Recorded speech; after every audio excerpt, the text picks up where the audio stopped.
नमस्कार, मेरा नाम ज्ञानेश्वर है और मेरे साथ न्यूज रूम में हैं देव प्रकाश सिंह साहब। पटना हाई कोर्ट के एडवोकेट हैं और कानूनी मसलों पर हम बात करते रहते हैं। देव प्रकाश सिंह जी, आपका स्वागत है। Thank you. देव प्रकाश जी, आज एक हम मसला समझते हैं और यह तकरार बहुत होता है। कई ऐसे मामलों में पुलिस गिरफ्तार करने को पहुंच जाती है जहां गिरफ्तार करने जिसे गई है पुलिस, वहां उनका कहना होता है या उनकी ओर से पेश हो गए वकील का कहना होता है कि एफआईआर तो जरूर दर्ज हुआ है, लेकिन आप गिरफ्तार नहीं कर सकते हैं।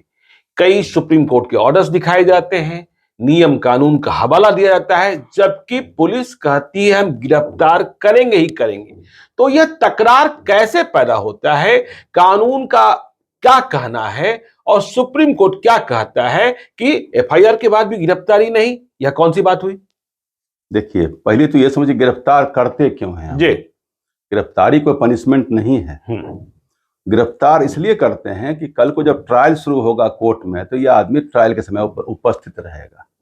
अगर ये ट्रायल में भाग जाएगा इसके लिए हम लोग गिरफ्तार करते हैं। हम लोग अभी समझ रहे हैं गिरफ्तार करना मतलब फलाना को जेल के अंदर कर दिया, लाल घर क्या बोलते हैं आप लोग, लाल घर के अंदर कर, ये सब बौद्धिक वर्ड बना करके हम लोगों ने इस बात को पॉपुलर बना दिया। देश आज़ादी होने के बाद हमारे देश के संविधान निर्माताओं ने पहली बात इस बात को रखी कि आज़ादी सबसे कीमती चीज है किसी नागरिक के लिए, और उन्होंने आर्टिकल 21 को रखा और कहा कि तब तक आज़ादी तब तक नहीं किसी का क्या कहते हैं नियंत्रित होगा जब तक कि किसी कानून में वो अपराध ना किया हो। जी। और अपराध में भी एक बार अपने यहाँ अर्नेस्ट कुमार जजमेंट हुआ है, अभी सत्येंद्र कुमार जजमेंट हुआ है, इसके पहले भी बहुत सारे जजमेंट हुए। कहा डीके बसुआ में तो कहा गया कैसे, बार बार ऐसा कहा गया है कि ऐसे केसेज जिसमें 7 साल तक की सजा है और वह व्यक्ति जिस पर यह आरोप है वह ट्रायल को या इंटरोगेशन को, पूछताछ को हेल्प करता है, कोऑपरेट करता है, तो ऐसे हालत में उसको अरेस्ट नहीं करना है। अरेस्ट कब करना है? जब ऐसा महसूस हो कि अगर इसको हम बाहर छोड़ देंगे तो दोबारा ये गलत काम करेगा, अगर इसको हम बाहर छोड़ देंगे तो ये भाग जाएगा, अगर इसको हम बाहर छोड़ देंगे तो अपने ये सबूत को ये कहीं न कहीं प्रभावित करेगा, अगर इसको हम बाहर छोड़ देंगे तो गवाह को जो है सो ये डराएगा, धमकाएगा, ये अगर इसको हम बाहर छोड़ देंगे तो कोर्ट में जब ट्रायल का प्रोसीजर शुरू होगा तो उस समय हाजिर नहीं होगा। अगर ये 4 बिंदु अगर लग जाते हैं, 4 या 5 बिंदु जो मैंने कहा, तो इसी हालत में पुलिस गिरफ्तार 7 साल वालों को भी कर सकती है। लेकिन पुलिस को यह लिखना होगा, ये 4-5 बिंदु इन पर लागू होता क्या है, पुलिस एक तरीके से फॉर्मल तरीके से 5 लिख देती है कि ये सब चीजें नहीं हो रही इसलिए इसको गिरफ्तार करते हैं। अब सुप्रीम कोर्ट ने कहा कि नहीं, केवल ऐसे लिखने से नहीं होगा, आपको रीजनिंग दे करके प्रूव करना पड़ेगा कि ये आदमी क्यों भाग जाएगा, ये आदमी दोबारा गलती क्यों करेगा, ये आदमी कैसे बाहर रह करके अपने सबूतों को प्रभावित करेगा, ये आदमी कैसे किसी को ये क्या नाम है वहां रह करके वो अपने गवाह को धमकाएगा। इस बात को प्रूव करना पड़ेगा और उनके प्रूव करने लिखने से ही केवल नहीं होगा। मजिस्ट्रेट जिनके पास ये पेश करते हैं 24 घंटा के अंदर, जो अपने सीआरपीसी में भी मतलब गिरफ्तारी के 24 घंटे के भीतर मजिस्ट्रेट के सामने पेश करना होता है। मजिस्ट्रेट को भी कहा कि आप केवल इसको टेक्निकल तरीके से मत देखा करिए, पुलिस ने जो लिखा और सीधे आप रिमांड में भेज देते हैं 14 डेज के लिए, ये अपना करिए। आप इस बात को देखिए कि क्या गिरफ्तारी आवश्यक था। पुलिस ऑफिसर को कहा गया है कि गिरफ्तारी से पहले ये अपने आप से सवाल करिए, हम इसको क्यों गिरफ्तार कर रहे हैं, क्या इसको गिरफ्तार करना आवश्यक है, क्या बिना गिरफ्तार किए भी इन पर जो कंप्लेंट है उसकी जांच हो सकती है? अगर हो सकती है तो गिरफ्तार ना करें। देश आज़ाद हो चुका है 1947 में, ये पुलिस स्टेट नहीं है, ये कोई उपनिवेशवाद वाला जो ब्रिटिश कानून है वो नहीं रह गया। गांधी जी ने कहा था कि आज़ादी के मतलब हर व्यक्ति आज़ाद होना चाहिए, न कि कुछ लोग जो राजधानी में और दिल्ली में और पटना में बैठे हुए हैं, सरकार उनके मुट्ठी में आ जाए और बाकी लोग प्रशासित हो जाएं।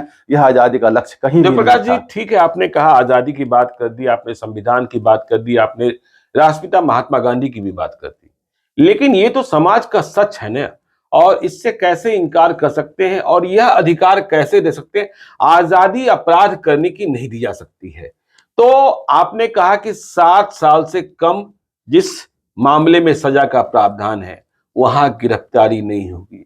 देखिए, पेशेवर अपराधी भी होते हैं, वो जान जाएंगे कि अब तो यही अपराध करो, पुलिस गिरफ्तार नहीं करेगी, एफआईआर हो गया, क्या फर्क पड़ता है। तो फिर क्या होगा? फिर तो आप कह रहे हैं ठीक है पुलिस स्टेट नहीं होना चाहिए, लेकिन क्राइम फ्री सोसाइटी या लेस क्राइम सोसाइटी, इसकी कल्पना भी तो हम करते हैं। देखिए, जो गंभीर अपराध है, डकैती है जी, मर्डर है, रेप है, जी, या इस ढंग के और जो गंभीर अपराध हैं, पॉस्को एक्ट के जो अपराध हैं, वैसे अपराध में नहीं ये कानून लागू होता है। और साथ में इसमें भी जहां तक पुलिस को गिरफ्तार करने की शक्ति जो सीआरपीसी 41 में दिया हुआ है, उनके धारा में, उसमें कहीं रोक नहीं है। लेकिन इतना ही रोक है कि उसके आड़ में जो किसी डॉक्टर के ऊपर कोई आरोप लगता है, डॉरी एक्ट में भी अब देख रहे हैं कि उसके सास ससुर बेड पर पड़े हुए हैं, विदेशों में उनके नंदोषी रहते हैं, उनको पकड़ के अरेस्ट करके हम लोग बंद कर दे रहे हैं।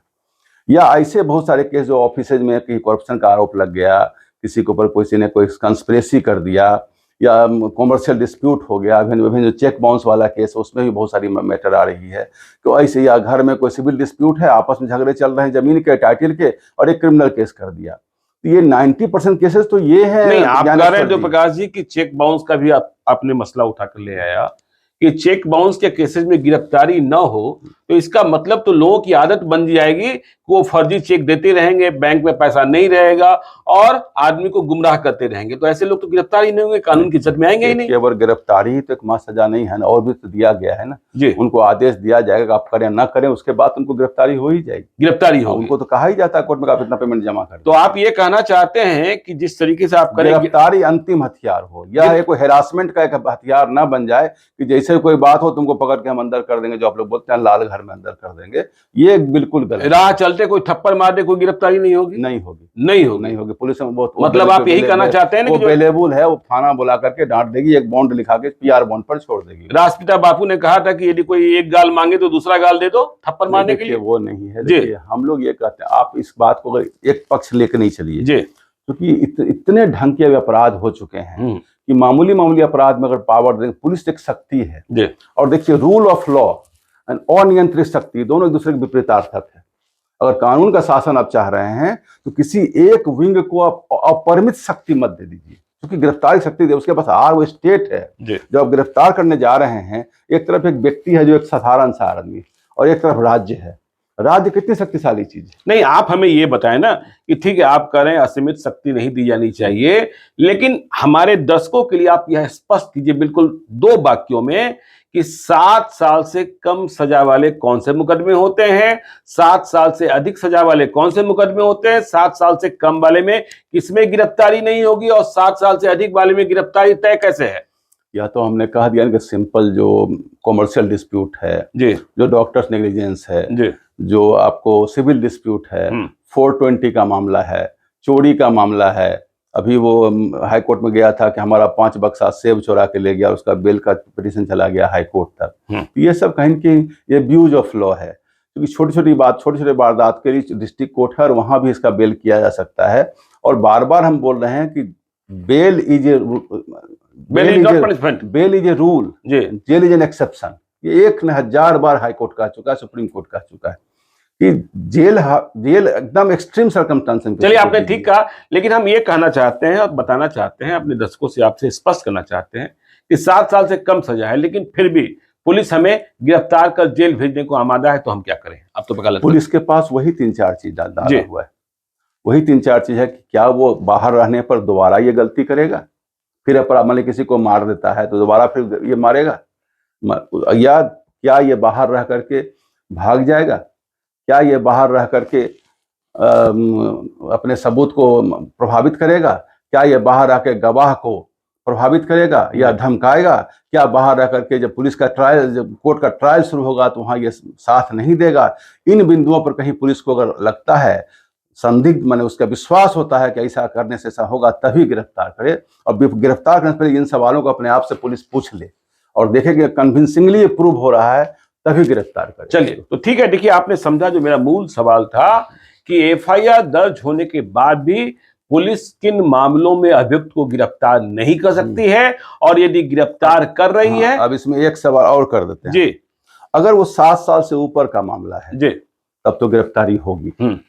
अगर वो मामला ऐसा है कि आदमी फरार व्यक्ति है, हम्म। कभी जेल से भाग गया है, जी। वैसे केस में ये सब जो कानून जो हमने बताया जिनको प्रोटेक्शन दिया गया वो भले लोगों के लिए दिया गया है, वो उनको नहीं होगा। या अगर वो आदमी जो है उसके पास कोई चोरी का सामान निकला है तो ऐसे हालत में भी गिरफ्तारी होगी। अगर वो आदमी पुलिस को गिरफ्तार करने में बाधा दिया है, सरकारी काम में बाधा दिया है, तो वो भी गिरफ्तार होगा। और अगर वो आदमी फौज का भगेरू है, फौज से भाग गया है, तो वो भी गिरफ्तार होगा। अगर कोई सजायाफ्ता है, कन्विक्टेड है, बीच में उसको बेल मिल गया है और फिर निकल के बाहर में कोई कानून का उल्लंघन करता है, तो वैसे केस में उसको गिरफ्तारी की जाएगी। अगर कोई ऐसा व्यक्ति है जिसने विदेश में कोई अपराध किया है और विदेश में जो अपराध किया है वो आपके यहाँ अपराध है, इस बात को ध्यान से समझ लीजिएगा। अच्छा, मैंने अमेरिका में अपराध किया तो वो हमारे देश में अपराध माना जाता है कि नहीं माना जाता है? जी।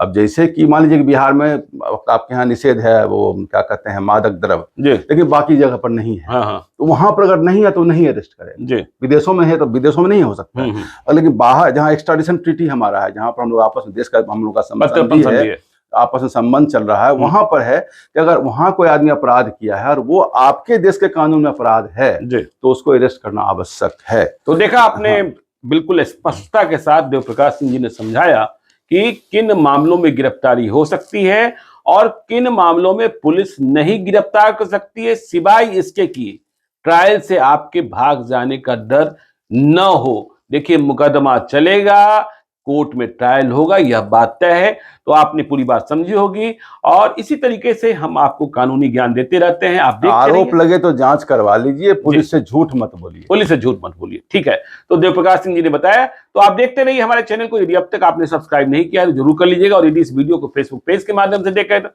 पेज को लाइक कीजिएगा, ट्विटर पर भी हमें फॉलो कीजिए। धन्यवाद।